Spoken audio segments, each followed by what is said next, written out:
beautiful people. Welcome back to Organizing an ADHD Brain, where the perfect place to start is right where you are. I'm your host, Megs Crawford. I'm a professional organizer, an ADHD coach, and a fellow work in progress. Because let's be honest, we're all work in progress. This season, season 3, we're talking about the messy middle. Not about the before, not about the after, but all of the stuff that comes in between. Because let's be honest, there's a lot of stuff that comes in between that perfect before and after picture. So let's jump right in. Before we dive in, I just want to share that I'm so excited to welcome Lindsay back to the show. We've talked about money a lot on this podcast.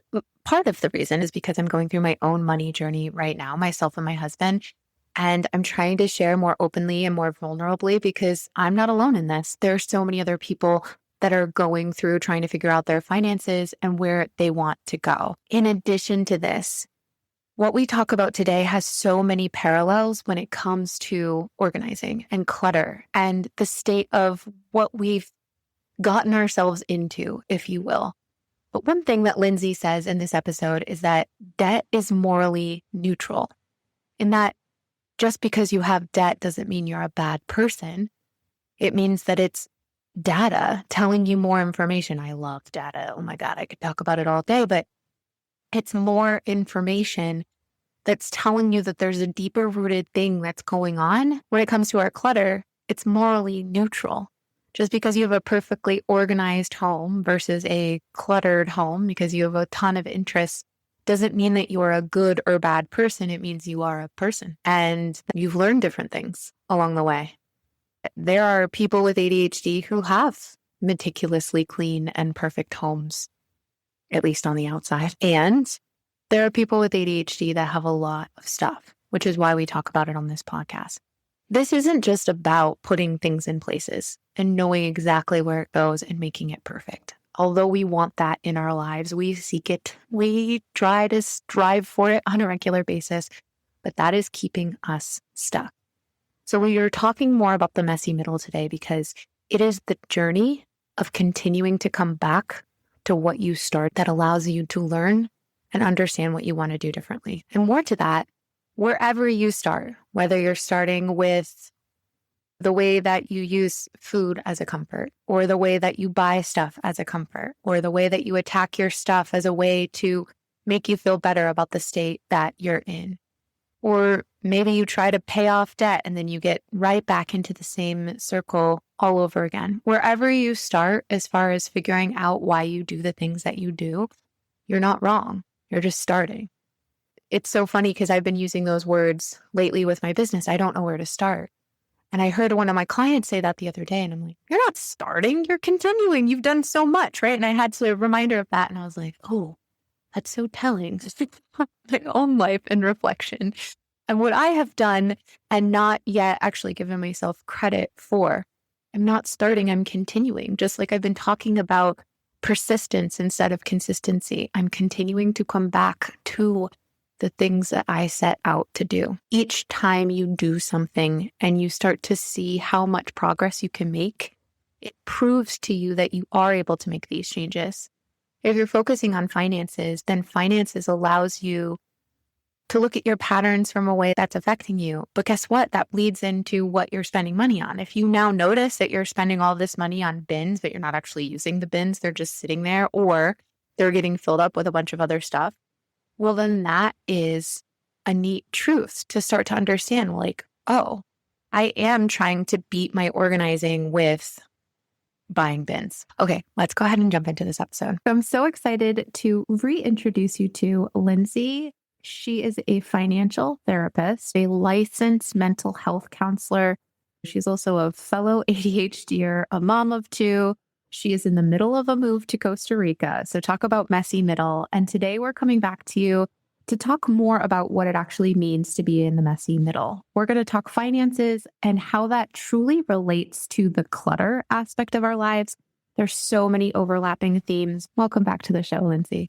Thank you so much for having me. I love your show and I'm so happy to be back. Yeah, thank you. Since we started talking, you've done a presentation in my membership as well. I've learned so much from you. I've been on your podcast and Oh my gosh, I had to share with you something really exciting over the last couple days happened and knew No. that you would be so pumped about it. In the beginning of the year, I consolidated a lot of my debt and it was in an 18% loan. And I was like, oh, this is awful. But I did it because it was lower than what the credit cards were. And then I was able to reconsolidate a couple months later. So probably mid, I don't know, June or something.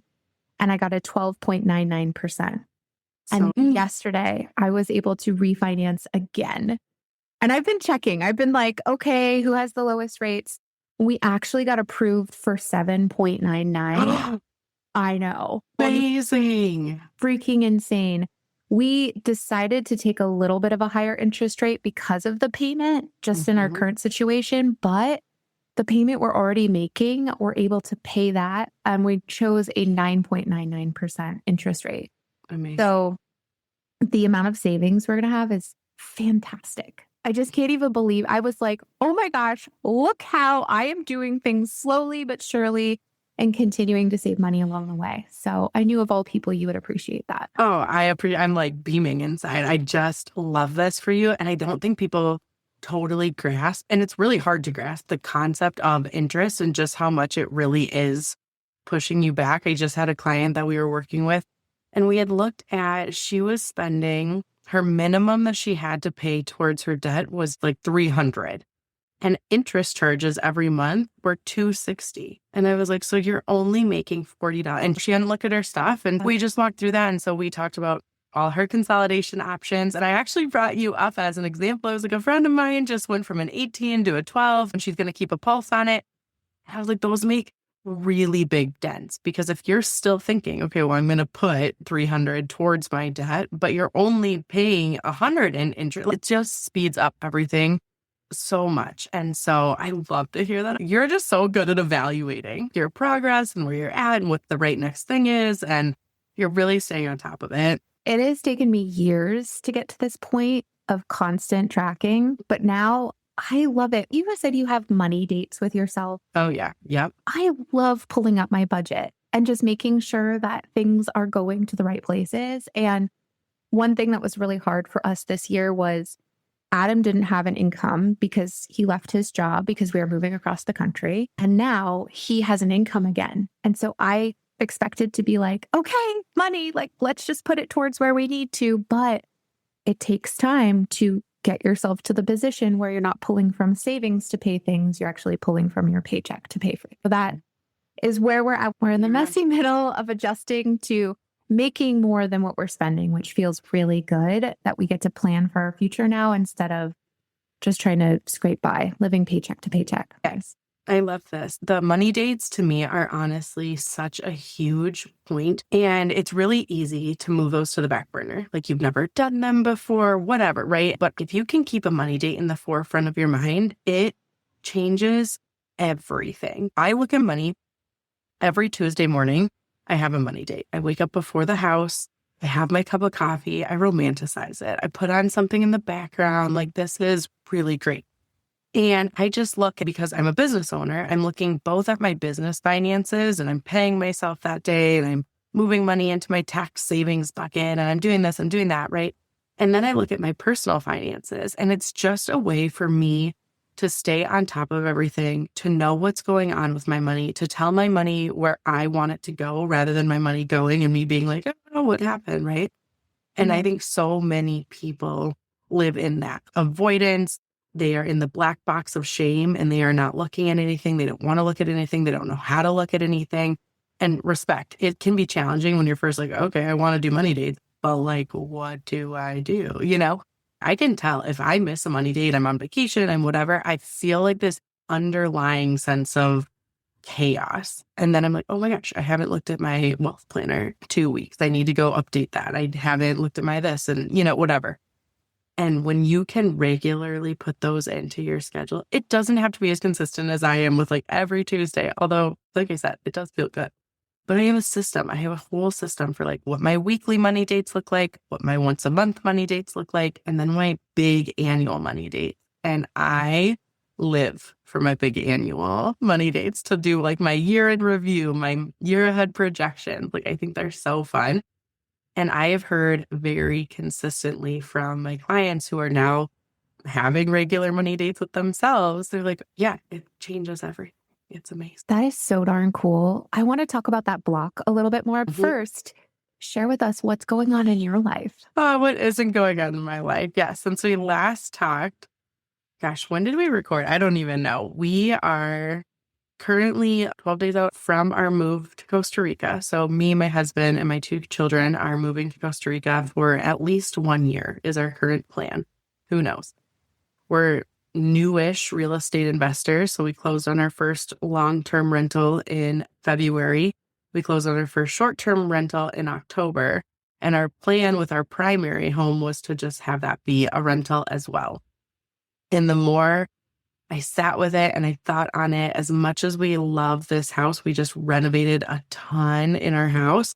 We decided that we're going to sell, which feels crazy because I have a 2.25% interest rate on this house. It is nothing.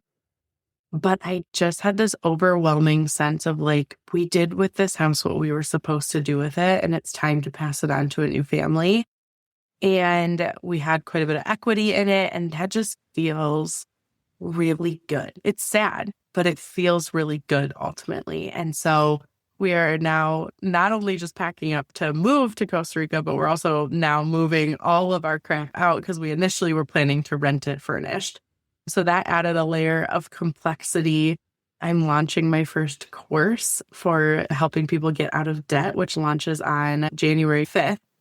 So there's a lot of moving parts. And so when you say the messy middle, girl, I am right there in all huge. I just showed off, you guys can't see this, but in my background, there's like all my Costa Rica packing, all my Christmas gift wrapping that needs to be done, all of this other pile of things that need to be moved or packed and put in storage or sold. Or we are messy. We are very messy. Oh my gosh. Wow. It's so incredible what you've been able to achieve. So you mentioned earlier, there's this wall of shame that sometimes we can't break down. And right now it's before the holidays. This will be released right after the holidays. But I know in my world, I used to pretend that I didn't ever have to pay off my credit cards after the holidays. It was just so easy to ignore it and buy the things and impulse spend and do everything that, right, is advised against. And I know for me, breaking down those barriers was actually seeing and coming to terms with what is actually behind that wall. And that is scary. So tell us, when do people typically seek you out? Are they at the wall? Have they broken down the barriers, or what is that like for you? Such a good question. I have people from every side of it. I have people who don't have any debt currently. They're not even a mortgage, they're renters or whatever. And they're like, but I don't know how to invest. So I have those people. I also have people like you who are like, I'm so sick of this feeling of being in debt and not knowing what I need to do about it. I don't have the consistency or the skills yet to actually consistently get out of it. Or they've done this, roller coaster thing where like they've gotten out, but then they get right back in, and then they've gotten out and they've gotten right back in. And then you're just kind of wanting off the roller coaster and just have a little ease, a little clarity into some things. So I kind of run the gamut. And then we're also looking at how they are spending their money, because one of the most interesting skills somebody can really learn, like one of the most important things in finances, is we are taught save, save, save. Don't spend your money, blah, blah, blah, blah, whatever. And I am not in that camp. I'm like, yeah, spend your money. It's there to be spent, but spend it in a really intentional way on things that you really want. And nobody teaches the skill of spending money and spending money well. And so when you can introduce that skill and say, okay, I'm going to recognize when the impulses come in, right? So we have spending triggers. Where are your spending triggers? Like, how can we alter those if they're not serving you? Some might be serving you super well. Like, I'm okay with you going and grabbing a coffee. I'm okay with you having a little YOLO moment. I'm okay with you traveling as you're simultaneously getting out of debt, right? All of that's fine with me. So long as it's actually moving your baseline level of happiness up, it's moving that needle in the direction that you want it to go. I'm hesitant to even say something because I really don't care. Whatever's fueling you and you need that and it really truly moves your happiness level, great, buy it. But how can we fit that in to what your other goals are? If it is getting out of debt, if it is investing well for your future, if it is spending your money according to your, like there's just a lot there. But I think developing that skill is one of the best things somebody can do for themselves. Let's take a quick break. Just a quick interruption. If you've ever thought, I should be able to do this by now, stop right there. You are not wrong and you are not alone. That feeling of shame and exhaustion, it is real. You've tried the planners, the reset, the strict routines, and they all fail because they were never built for the brain you actually have. It's not a moral failing. It is a design mismatch. That cycle of overwhelm and delayed decision stops here. My community, Organizing an ADHD Brain, is where we finally focus on building a home that actually supports your brain. It's the safe space to build self-trust through gentle structure and small action. We focus on nervous system awareness, not rigid rules, and we get the scary stuff done together with people who get it because they have ADHD too. If you're ready to stop feeling stuck and start focusing on consistency and celebration, go to organizinganadhdbrain.com/community. I'm saving a spot for you. Now let's get back to the show. Oh, I love that. So I know one of our big goals is buying a house again. And we also had a really low interest rate and decided to sell our house this year. It just made sense for us financially and has allowed us to work towards getting to where we are now. We're truly in the messy middle. Why do we expect organizing or finances to be something we finish instead of something we revisit? We are so much in the digital age that we are in. There's so much comparison, right? And so we are constantly looking at what we're seeing other people doing in the world, not just our neighbors, not just our friends, not just our family, but people, random internet strangers. And we see what they have. We don't actually know if they have it, but we believe that they have it, right? Like, oh, she's cleaning a really beautiful house and it's super organized and it's really clean and she must be that way all the time. And I should be that way all the time because they think there's a destination. And it's actually so much more about the journey. That's not what we're seeing in our feeds. That's not what we're noticing to be true for other people, even again, because we don't see the whole story. But if you're consistently watching, some woman who is keeping her house tidy and she's showing you, well, this is how I put my keys in my bowl. And this is how, right? We assume that her house is never, ever, ever messy. And we think it's possible. I used to send out all of my numbers in my spending planner and I would send them to my email list. I'd say, here's full transparency. This is what our percentages looks like this month and whatever. And I had one of my clients email me back and she was like, I spiraled. I'm just like, oh my gosh, we are not there. I'm sending it in pursuit of you having transparency into how I shift things around or whatever. But if this is going to turn into a comparison game between where I'm at on my financial self-care journey and where you're at on your financial self-care journey, that doesn't feel healthy. That doesn't feel good. And I don't want to do that. So I stopped sending my numbers out because I didn't want people to think, oh, we've reached co-spire, which means if we don't invest another cent into the stock market, we will still very comfortably retire between the ages of 60, 65. We retired my husband out of corporate America. We're moving our family internationally to a really fun tropical destination, right? We are doing really, really big, really cool stuff. But that's not the end of the journey for us either. But it's so easy to compare, I'm in $20,000 worth of debt. I want what she has. And that's the piece that is really tricky because even for me, even right now, you guys just heard, we're so messy over here with things that we are doing. And I don't feel like I've quote unquote made it. I don't feel right? And so I don't think there really is a destination. I don't think the organization can ever remain completely organized forever. I don't think your money ever is an easy journey along the right. It's a journey the whole way. And frankly, money is the only thing that keeps on going after you die. So there's really, truly no destination, right? There's always learning. There's always doing things different or shifting or whatever. But to answer your question, the short answer is we are constantly comparing ourselves to what we're seeing. And we have this false belief that there's a destination. It simply just doesn't exist. Yes. And we are time blind. So we don't think about the amount of time it's maybe taken someone to get there. And we automatically think that we should be experts at this because there are some things that we can pick up and we're genuinely really good at it. I remember when I first started this journey, fresh out of the corporate world and leadership, and I discovered Dana K. White. And I'm like, she's brilliant. I should be like her. How come I can't be like her, right? And then the shame spiral starts to set in, and I start to put myself in this position where I'm comparing, not really thinking about the 15 years of experience that she has on me, 20 years of experience. That's with so many organizers out there. And the unique thing we have going for us is that we are ourselves, and we've got our own really cool things we can build on.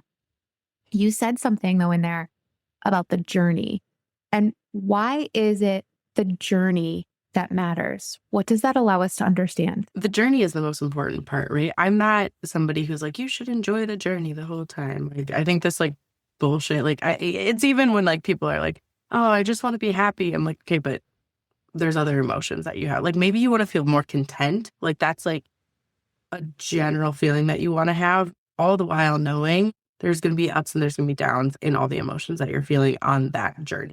But I do think generally, if you're not learning in the journey, if you're not enjoying the journey, like that's your whole life. But the journey is simply your life. So we have to figure out a way to feel kind of balanced, kind of integrated, kind of whatever buzzword you want to use, right? Where you're like, yeah, I'm paying off debt, but I'm doing so in, maybe it's going to take you 2 extra years to pay it all off. But in that time, you also got to vacation with your family, or you also got to go to a concert that you really wanted. And honestly, if you want to go like super crazy fast and get out of debt in 6 months, a lot of people can actually do it, but they are truly eating rice and beans. And I just don't see a lot of people wanting that way. And when you try that way, you burn out, and then you're just feeling restricted, you're feeling deprived, and then you get a case of the efforts and you just spend a ton of money again and the cycle ensues, right? And so I'm like, how can we actually enjoy this journey? And it's all about the climb, right? Miley Cyrus taught us a lot of things. That kind of stuff is so important to realize. The journey equals your life. And so if you're not generally enjoying it, let's shift, let's fix it. And so much of that comes back to like debt is morally neutral. You have been taught time and time again that like high interest debt makes you a bad person and shameful and embarrassing, and you did something so wrong. And I'm like, all right, chill out. There's probably circumstances. There's so much psychology behind the marketing campaigns that we're seeing, right? There's so much out of our control on this. So if you can just turn down the noise, turn down the volume, turn inward. What is it that you want? What feels really good?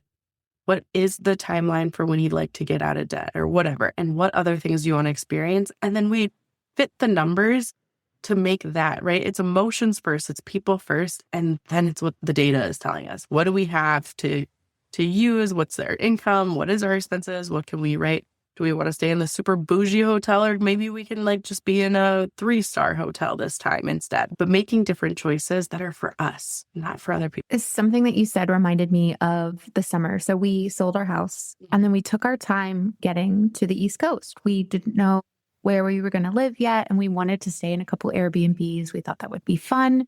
It would just give us a good memory. Now, some people might look at that and say, that's so stupid. Why would you spend that money instead of putting it toward debt or doing this or that? And I wouldn't trade those memories for anything. It was a part of our journey. And we had a family member come visit us at one point, and they mentioned to my husband, like, I don't know how you guys are doing this with only one job or one income, my business, which is minimal as I'm building it. And also traveling across the country, this is never something that I could do with my family. And it's so interesting because we just simply made a choice for our family. We weren't thinking about their family or anyone else's family. We were just thinking about what we could feasibly do and what we thought could help our happiness in that moment and really make the memories that we wanted that would allow this transition to this new area feel so much better. I like the way that you talk about data. That has helped me so much because without the data, I would have no idea how far I've come this year. And so how important would you say the data is with the people that you work with or anyone getting out of debt? Super important. I always tell my clients, I like to hear the story from your mouth. What does it feel like? What are you experiencing currently? All the things. But then the numbers tell me a story too. I could go into a session totally blind to like what a person is about to tell me, and their numbers are telling me one real interesting story. And then I hear their story and I'm like, wait, something's not matching up. And the example that I often give is we talk a lot about values, we talk a lot about priorities, we talk a lot about this kind of stuff. And I very commonly hear people say it's really important for me to take one vacation a year with my family at least, or a couple weekend getaways with my family. And then I look at their numbers and I'm like, you tell me it's super important for you to travel, and yet you haven't traveled for months and months and months, years and years and years. And we have this misalignment for what their numbers are saying to me versus what they actually feel in their heart. And so that's when it's time to start looking at that intentional spending and saying, top priority for you is to travel with your family. What if we stop buying clothes for like 3 months? Because right now I'm looking at the numbers and your clothing budget there's thousands of dollars being spent on clothes when I suspect your closet is full of perfectly good clothes. I like clothes too, but I'm just as an example, right? And so when we can look at that and say, oh my gosh, like I've spent $3,000 on clothes for me and the kids in the last 3 months. Okay. Do you need that? Is that something that you want to continue doing? Or you could go on a pretty healthy vacation with that money. And so that's what this conversation ends up being about, is priorities. And I always teach in priorities because that's what I think we need to be talking to our kids about, right? We're not prioritizing that toy right now. We're not prioritizing that princess dress right now. Right now, we're prioritizing saving for our trip to fill in the blank. And people are like, oh my gosh, that's such a great language to use with kids. And I'm like, yeah, and also really great language to use with yourself. Yeah. Right? $1 can't do two things. So if your priority is travel, stop buying the clothes. If your priority is the clothes, then stop going out to eat. If your priority is going out to eat, then stop right. Again, it's not like an all or nothing situation. And it takes time to practice this. Like, oh, I bought this thing. I really thought it was going to bring me a lot of joy. And turns out it really wasn't for me. Okay.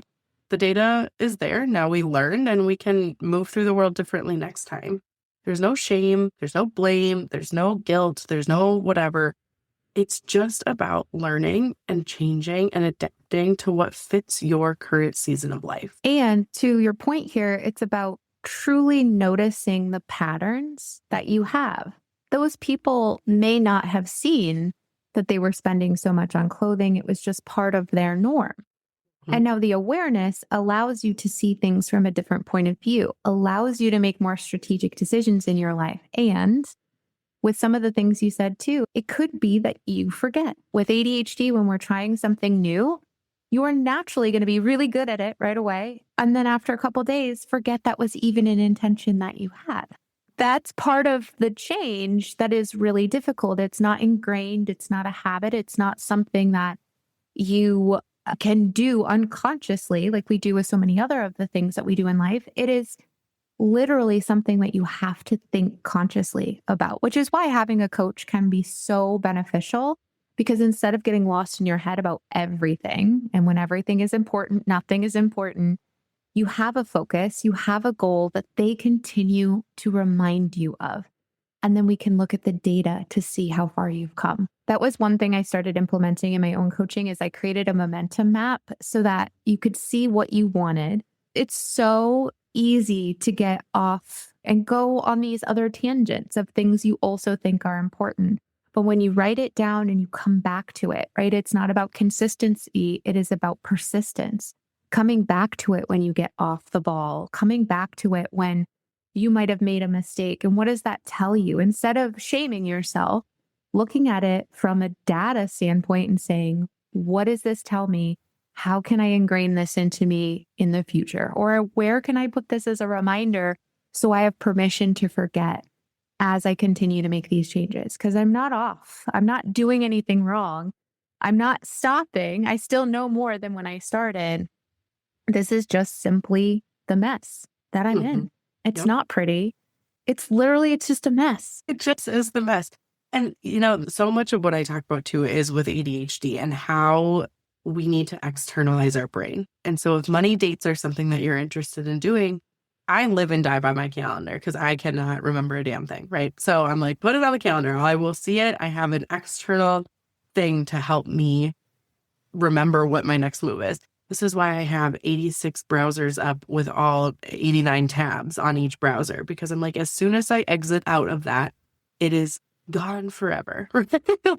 And so how can I keep something in the forefront of my mind? And that's what I really encourage people to do is externalize their brain, right? That's number one. In the community that I'm about to launch, we will be doing a lot of body doubling sessions. I think it is so, so, so helpful.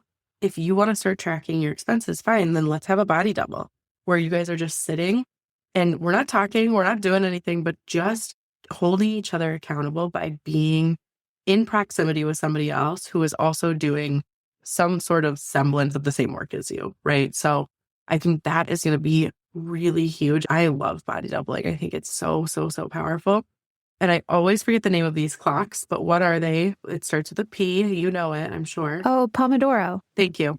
Those methodologies of just, okay, we're going to work for 20 minutes, no interruptions, do not disturb, whatever, go to the bathroom before it, and then you're going to have a 5-minute break. Or if it's work for 40 minutes and then have a 20-minute break or whatever, to then feed, during your 20-minute break, you're feeding your brain with that input of whatever stimulation you're requiring then. I think those can work really great as well. So there's so many tips and tricks that we can also use to give our brain the dopamine that it needs or give our brain the tools that it needs. You have the old white guys being like, just sit down and look at your income and expenses. And I'm like, that is the most boring task in the world. For an ADHD brain, you might do it once, you might do it twice. And then to your point, it's like, you're allergic to boredom. So if there is a mundane task like that, it's really hard to sit down and do it. So how can we actually use these different tools, use these different techniques to do the things that are going to help us with our money, with organizing, with whatever it is, and set us up for success? It's those emotions that come up, right? It's genuinely uncomfortable to do these things, especially if we're not good at them, and especially if we're newbies. I'll use the example of wrapping presents with my kids because they're so into wrapping presents. And as a perfectionist and someone who truly enjoys wrapping gifts. So sorry. It's so painful and so uncomfortable. And I have to sit there and I'm noticing my reaction to it because what I want to say is what probably all of our parents said to us is like, you're doing it wrong. Let me just do it for you. And so I'm sitting here and noticing and I'm like, I have to let them be really bad at this first. I just have to let them make the mistakes. And if it's wrapped all wonky under the tree, I can make peace with that. I could hide it. If I really need to, I won't because it's adorable. But even yesterday, Cora was helping me with a gift and she's been having some trouble with the tape. She either pulls it too long and then she's like, I'm so sorry. I'm like, it's fine. It's fine. We just want to do it smaller. We'll try again. And then she tries to do it small, but then it won't rip off the tape. So I'm like, keep practicing. But she hates not being good at something right away. And so she's like, I'm just going to use the scissors to cut the tape. Sure. And I'm like, absolutely, that is an option. But I want you to try one more time. And she did. It was a little bit of a struggle, but then she did it again and it was better.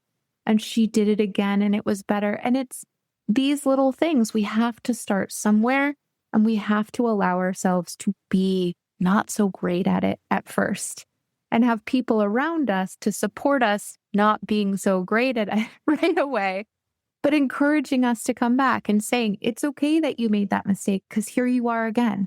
It's okay that you did that over there because here you are again. You're learning from it. It's all data.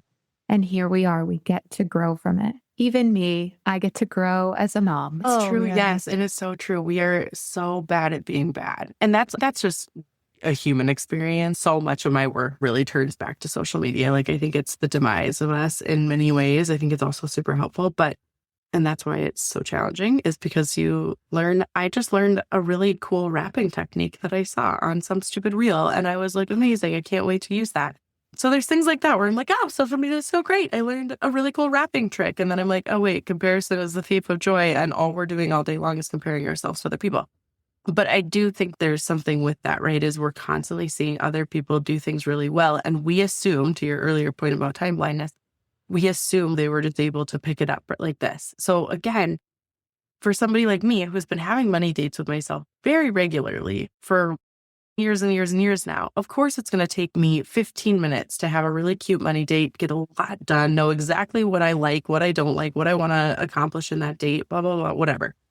But if you're sitting down for the very first time having a money date, you're just going to like stare blankly into the abyss and be like, whoa. And so the value of that community to say like, hey, what's worked for you? What works for me might not work for somebody else, especially if you're not a business owner. Of course, my system, my agenda isn't going to be the same as it would be for you. So noticing some of that too, of like, this is where I'd like to start. And that's why actually, if you've never taken yourself on a money date before, I'm going off on a bit of a tangent, but I think it's great, is just start with your goal. That is a money date in and of itself. The data is important. We like the data. And also, that's not where we need to start. You can have a money date with yourself and just rate 3 things that you want to accomplish, maybe with your money or just generally in life, because money is a component to everything that you want to do in life. What 3 things are you wanting to do different or see for yourself in 2026? That's a money date right there.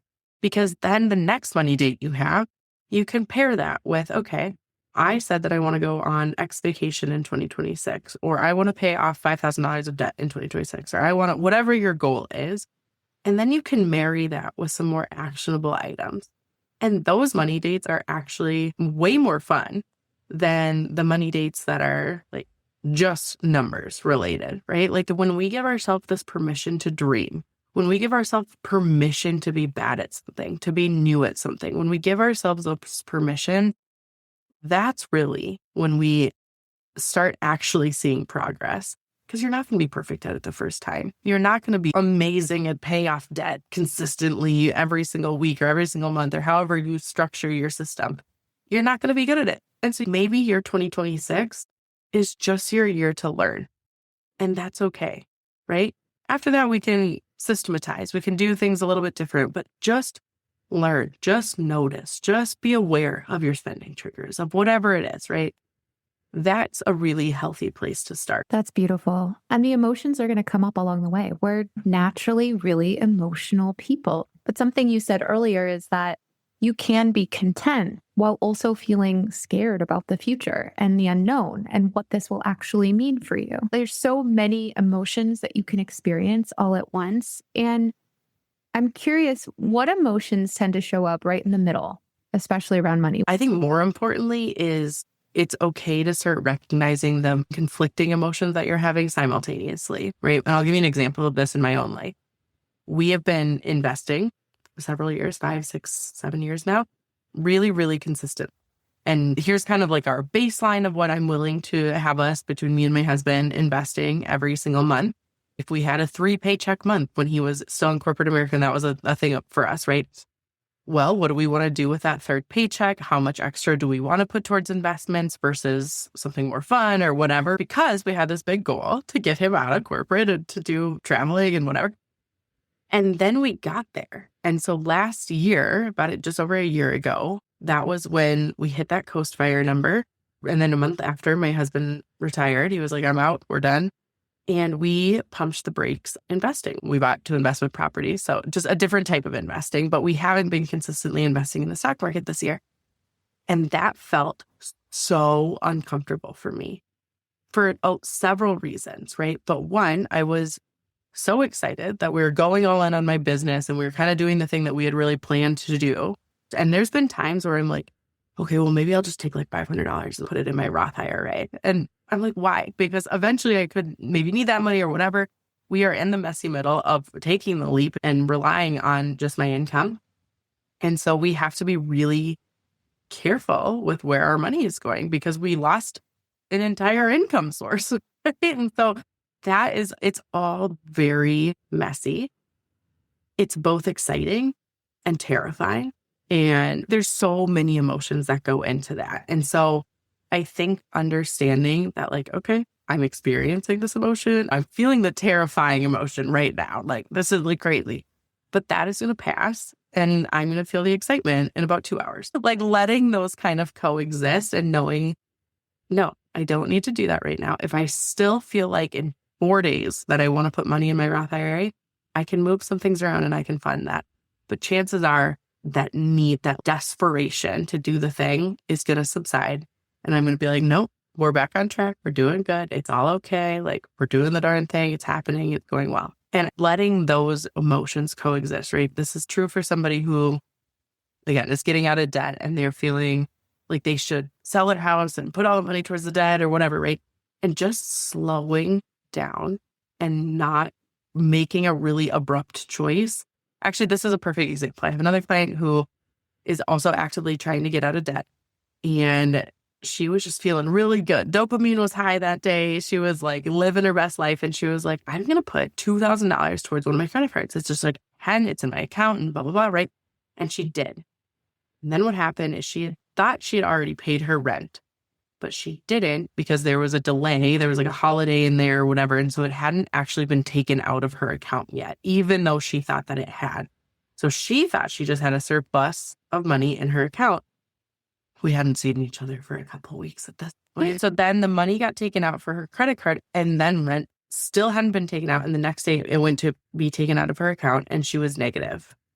And she was like, I just instantly was filled with shame. How could I be so stupid? How could I miscalculate that? So I'm like, well, it wasn't your fault that Thanksgiving or whatever had happened, but she was feeling a type of way that, oh my gosh, I have so much and now I don't have anything. And she was telling herself all these horrible stories about just what a bad person she was. And so we just looked at the numbers and we kind of talked about, okay, well, your next paycheck is here and this is how we're going to shift that. And we're going to, make the minimum on this one. And we're not putting any extra towards that one. And we just resolved the problem. In a matter of 3 days, her account was going to be positive again. It was all going to be okay. And really just talked her off the ledge of like, just this whole mental breakdown that she was in the middle of. And that is so normal right? She made a mistake. We all make mistakes. We all are in that middle, like, okay, well, next time I'm going to know to check. Did my rent get taken out when I thought that it did? Yes. Okay, I do have an extra few $100 that I can put towards my debt. But I think all of that is so important in recognizing where you are on your own financial self-care journey and knowing that things are going to happen, right? Mistakes are going to be made. Circumstances are going to change, but these emotions can coexist and that's okay. And that it's normal for emotions to coexist. And I want to highlight the fact that you feel anxious and you feel overwhelmed in one moment. That is your one moment. And you can start to get curious about that emotion and what it's telling you. And will it be the same the next day? Likely no. And if it is, explore deeper, right? It's coming up again. What the hell is happening? So one thing that I know we talk about a lot, you and I, is like, it's okay if you don't shame yourself. It's okay if you don't beat yourself up. And if you're used to beating yourself up, that's likely your first thing you're going to do every single time. And that's why having a community is incredible, because people can remind you that you're worthy of being a human being. Mm-hmm. Why having a coach is incredible, because people can remind you're worthy of being a human being and one that makes mistakes. And this is the space where, you'll start to notice that you shame yourself. And when you start to notice, you're like, oh, Lindsay tells me this is data. What is this data telling me? What's something I could put in place next time so this type of situation doesn't happen again? And instead of it being, this is good or bad, and now I am a good or bad person, what is this data allowing me to know now? Because when you know better, you do better, so that I can live my life not having to worry about something like this in the future. But when you are stuck in your shame spiral of a brain, that is the type of thing that could derail you for the future. And so that's why I wanted to highlight that, because like these emotions are real. They are fleeting. They don't stay with us. That's why we have like really good days with ADHD and really bad ones. But also when you are with people who get it, they can remind you that this is a normal thing that happens. It's not all good. It's not all bad. Those people who have the perfect homes on Instagram also have really messy homes when they're not taking Instagram photos. Have I taken before and after pictures where I've hid stuff in the pictures? Heck yeah, I have. Absolutely. Right? But That's why I want to talk about the messy middle, is because it is not perfect. It is about the journey. And the journey is literally what you were saying, is like, you're making these mistakes. You're noticing the shame that comes up. You're noticing the things you want to change. And that is what allows you to make decisions that will better you for the future. That's why I'm sure you can speak to this. Like, if people were to win $1 million, that's why they blow it all right away, because they have these spending patterns that they've had their whole lives. It's not as if they're going to become savvy investors immediately. They win $1 million. What are you going to do? Same thing you always have. On an amplified scale, because now it feels like instant abundance. Totally. I have one client who had a small inheritance. It was like 45,000 maybe or something. But like, that's a lot of money. And spend a very large portion of it on shoes. And this was, again, before we were meeting, and she has so many feelings around that. Like, really happy with the shoes, but also tons of regret. That money could have been used so differently.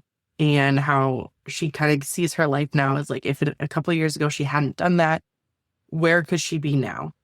So there's just a lot of interesting things that come up when we are talking about that type of stuff. Looking back and learning is super important, but looking back and shaming, you're not going to do anything about it. And so, yeah, if you can change your habits, if you can change your patterns, if you can notice your spending triggers, if you can do all of that, that is going to serve you so much better. And then, yes, like, we have told ourselves these same stories for 30, 40, whatever years of, I'm so bad with money and I'm just not good at math. I'm like, honey, I was in extended algebra 2 that I needed to take twice. When you say you're not good at math, you hold up a mirror. I'm terrible at math.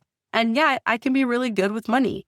And surrounding yourself with people who can shatter these stories that are so deeply ingrained in your vein that need to just be changed, need to be altered. Whether you're like, I've never had a money date yet. I've never done these things yet. I'm learning how to do some of this stuff, but hearing the stories that you keep telling, like, oh, I did it again. I went to Target and spent way too much money. Like, okay, yeah, you and everybody else. And also, whatever, we learn from it. What do you want to change about that experience? Another example I'll give you with this is I recently had a client who we are looking at their eating out budget. And I'm talking, they are spending thousands of dollars of eating out every single month, and they simply can't afford it. They just can't. And so we started putting boundaries around what feels good, like what is actually going to be helpful in your life. They have 2 kids in sports and all the rest, right? And so they're often stopping and popping into Panera, popping into Noodles, popping into Chipotle, whatever. But they also like to go to really nice restaurants on the weekends or what have you. And so we put a cap on what they thought would feel good. Like, we feel really comfortable staying under $700 per month on eating out. Great. Let's see where we fall. And is that realistic or not? And that's what we're exploring next month, is looking and saying, okay, that actually is a realistic goal. You guys were able to stay under it, or you still went double that. And so maybe we need to move the goalpost up a little bit and say, okay, let's try and stay under $1,200 for eating out. See how that feels. Is that more manageable? Because once you blow past that 700, that's when that case of the efforts come in, and we're like, who cares? I already messed it up, so I'm just going to keep messing it up. And so we need to set these realistic expectations for ourselves along the way as well. So obviously I could talk about this for years and years and years because I love it, but there's so much opportunity for change. There's so much opportunity for learning, for growth, and all of it is so doable when you decide that's what you want to do. All the while knowing, yes, there's going to be mistakes, and yes, there's going to be different things that you need to learn from the data and from your own experience, and like what feels good in your body, what doesn't feel good in your body. There is so much hope in this work, and that's the most beautiful thing about it, is when people start seeing that progress and feeling better about being in control with their money and feeling more at ease and at peace and all these things. Oh my gosh, there's just so much relief.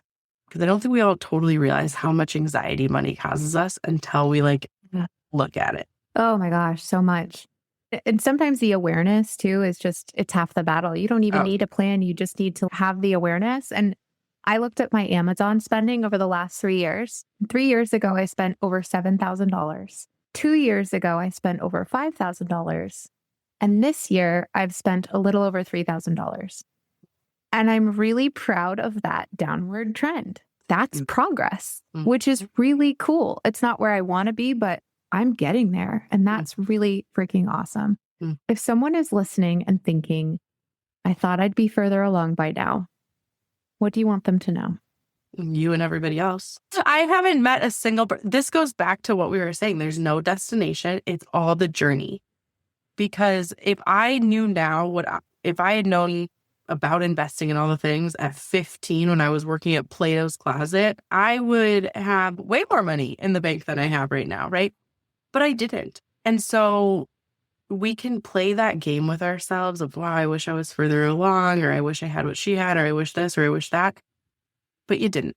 And you can't go back in time. And I'm sorry, that probably is not going to be what you want to hear, because I wish I could say something that's going to like turn back the hands of time, but it's just not going to happen. And I am all for sitting in that for a little while, right? If you need to feel sad about that, feel sad about that. Is perfectly acceptable. But I am an action-oriented, solutions-focused brief therapist. That is like what I do, even in my generalist practice before I just honed in on financial therapy specifically. And my framework is so much about, let's learn from our past. Let's figure out what happened and what stories we're telling ourselves. But what can we do about it now? To me, I'm like, what is the purpose of dwelling on where you could be? That client I just explained that had, spent a ton of money on shoes, multiple pairs of shoes, and kind of blew her inheritance basically on shoes. You can feel sad about that. You certainly have permission to do that. But we are not going to get that money back. It's not going to like magically appear in your lap and be like, oh, there we are. It doesn't happen that way. So why are we dwelling on it? What can we do now so you don't feel like that in 2 years, and 5 years, and 10 years, and 20 years? It is amazing. I always think about it this way, right? If you can make 2026 a little bit harder, 1 or 2% harder for yourself, but it's going to make the next 20 years of your life that much better, why don't we just do that? Right? People are like, I don't want to start because of this exact thing. It's too late for me. I'm a lost cause, whatever story is coming up for them. And I'm like, but it might take you 10 years to get out of debt and learn how to track well and spend intentionally and invest your money smartly to get you to a place where you feel really comfortable with the numbers that you're seeing. But to me, 10 years is way better than 30 years or 40 years. Yeah, you could sit on that for a bit and feel bad about where you're at, or we could just do something different. But our all or nothing brains go there. That's the only thing that we do, but that's where the noticing comes in again. Notice that your brain goes to all or nothing and then say, whoa, what's one thing I could do? How do we make this teeny tiny and something actionable? Do you want to share with everyone how we can reach you? I'll put everything in the show notes down below for sure. Yes, totally. Yeah. So I am financial therapist Lindsay on Instagram. That is where I mostly hang out. But my website is financialselfcareblog.com. Lots of free resources over there. The first round of my beta launch for the Get Out of Debt course and community is January 5th to the 9th. I believe the doors are open. There is going to be modules that come with that, but there's a community aspect. And then there's also an opportunity for a small cohort of people who will be in like a group coaching with me. And so there's a whole situation on how you can be a part of that, but we're capping that at 8 or 10 people. I just really want to make sure they have that individualized attention. And then I still will have my one-on-one clients in the new year as well. So lots of different ways to work together, but you can also just consume the free content that we're constantly putting out there. And that's how you can get a hold of me. Amazing. It was so good to see you, and good luck on your move to Costa Rica. I can't wait to see pictures and hear all about it. Oh my gosh, I can't wait. Thank you. All right, we'll talk soon. I love every conversation I have with Lindsay because there are so many parallels with us organizing or trying to make any kind of change in our life, noticing the patterns and interrupting them in a way that helps us understand what we want to do differently next time. But that comes from truly making mistakes. But some of us are so scared of making mistakes. I still am, but that doesn't mean I'm not going to try. So one of the things that stood out to me today was talking about social media and how we're constantly comparing ourselves to other people and what other people are doing. And we see a perfectly decorated and meticulously organized home on Instagram, and we expect that that is what we should have too, not factoring in all the work and effort actually went into that person building their home. Much less money, right? What if they did have an interior decorator come in and decorate all of it? What if they did have a professional organizer that they paid a lot of money to do that? What if they bought a ton of bins? And what if it was actually incredibly hard for them to start living this way? There's so much that goes into what you see on the outside that we don't necessarily factor in, which is why I'm continuing to have this conversation. I said this in the beginning and I'm going to say it again. Debt is morally neutral. You are not good or bad because you have debt. It just is. And that's a pattern. It's giving you signals of what you could be doing differently. Oftentimes with ADHD, we don't slow down enough to really even look at the data or analyze what we've done or where we've been or what we want to stop doing or what we want to continue doing. Having a coach allows you to do that. It allows you to stop and ask the questions that you're not asking yourself, that you've maybe never asked yourself before. What do I want? Or where am I spending all of my time and effort? It's getting really uncomfortable and looking at how much time you're spending on social media. And what if you even spent 15 minutes of that time doing something that you really want to work on? And all of that is uncomfortable. And that discomfort is allowed to be easier. You're allowed to feel a little bit less uncomfortable when you're around people who get it, like a coach and like a community that supports you. Lindsay talked about body doubling and Pomodoro timers. Those are all just tools that can support you. It's just about being willing to let them be something that could work instead of deciding ahead of time that it's never going to work for you just because it's never worked before. In the end, you have to trust yourself. And that's really what this is all about. But as you grow and learn about some of the things that you've never tried before, and then you do start to see how they can work, you start to build self-trust and getting comfortable being uncomfortable, trying new things that you thought would never work before. And maybe they do a little bit better because you understand that you're allowed to try new things and be really bad at them. Also, a lot of these ideas and anything you listen to the podcast, nothing can be done all at once. If you try to go and meticulously create this perfect plan when it comes to, doing your money or getting clutter free, it's not going to work all at once. In fact, if you have 20 things you want to change, chances are you're going to fail at 19 of them. And then the one thing you do succeed at, you're going to beat yourself up for because you failed at the other 19 things. Not really taking into account that, oh, wow, it's actually hard for me to change 20 things at once. And so that's what's really incredible about understanding change is that you can start really small. Lindsay had the idea of having a money date with yourself by just writing down your goals. I would say make it even smaller, writing down a goal. That's it. That's actually all you have to do. You don't have to make a plan. You don't have to do anything else. You could simply just sit down and look at your money and say, I would really like to become clearer on my budget this year. I would really like to understand what that looks like. I do live by YNAB. I love You Need a Budget is the company. I've been using them for years now. And it actually is what helped me keep a really good credit score as my husband and I accrued a lot of debt. And that's okay. It doesn't make us morally bad. We just simply did what we did. And we're not judging ourselves for it. We're now just making changes because we have bigger plans for our lives than staying in debt for the rest of our lives. But in the end, you're safe to start to be messy. And you're not starting from scratch. Chances are most of you are starting from a foundation. You're just not giving yourself credit for it. So where are you coming from? What are you continuing? What has worked in the past that could work again in the future? And you get to test it out. We're all in the messy middle somewhere.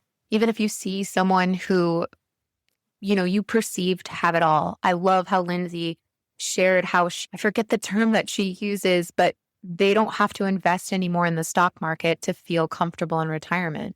I never even knew that was a possibility. And now that I do, I'm like, wow, that's really cool. That also, I'm not there. And so I could sit here and be sad about it all day, but then I could remind myself she's had a lot of years to build to that point to get to where her and her husband are now. I certainly have not put in the time or the work to be there. And it's okay to be where I'm at. She's just now given me another idea of something I could strive for one day. What all of these people are doing are simply just giving you evidence that it's possible, but not that it's possible immediately, that it's possible with work and time and micro changes throughout time that build up into something so much more. It's those 1% changes. If all of this resonates with you today, I would love to talk to you about coaching or even joining the community. All you have to do is book a call in the show notes below, and we have a conversation to talk about what coaching looks like, how it could fit into your life, and whether or not working together would make sense. I'd love to talk with you, and I hope you have an incredible week. Thanks so much for listening to Organizing an ADHD Brain. Just remember, I am not a doctor or a mental health professional. Everything I share here comes from my own lived experiences or my professional experience coaching other ADHD humans. If you need medical or mental health advice, please reach out to a licensed medical professional. What you hear on this podcast is for support and education, and how you use the information is completely up to you. For more resources, free downloads, and different ways to work with me, whether through coaching or the community, please go to organizinganadhdbrain.com. And don't forget, the perfect place to start is right where you are.